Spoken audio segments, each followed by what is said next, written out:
அண்ணியோட அம்மா வீட்டுக்கு ஒரு பூஜைக்காக நாங்கள் கிளம்பி போயிருந்தோம். அங்கே பூஜை ரொம்ப சிறப்பாக நடந்துட்டு இருந்தது. பூஜை நடக்கவே வெளியே மழை நல்லா தட்டி எடுத்துச்சு. அந்த மாதிரி ஒரு மழை சூப்பராக இருந்தது பார்க்கவே. பூஜை முடிச்ச உடனே எல்லாரும் சாப்பிட்றதுக்கு ரெடி ஆகிட்டு இருந்தாங்க.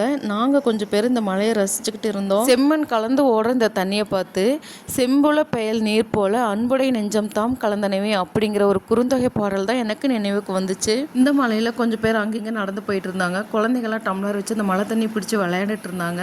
இந்த காட்சியெல்லாம் பார்க்க எனக்கு ரொம்பவே பிடிச்சிருந்தது. இந்த வீடியோ எடுக்க தான் எனக்கே ஒரு உண்மை புரிய ஆரம்பிச்சது. அது என்னன்னா, இந்த வீடியோக்குள்ள ஐம்பூதங்களும் அடங்கும். உங்களுக்கு கண்டுபிடிக்க முடியுதா? அதாவது ஐம்பூதங்கள் அப்படின்னா நிலம், நீர், தீ, காற்று, ஆகாயம். இந்த ஐம்பூதங்களும் நம்முடைய வாழ்க்கைக்கு மிகவும் அத்தியாவசியமான ஒன்று அப்படிங்கிறது நம்மளால மறுக்க முடியாது. எனக்கு என்ன சந்தோஷம் அப்படின்னா, இந்த ஐம்பூதங்களையும் ஒரே நேரத்தில் இந்த வீடியோவில் படம் பிடிச்சது தான். நீங்க என்ன நினைக்கிறீங்க? கமெண்ட்ல சொல்லுங்க.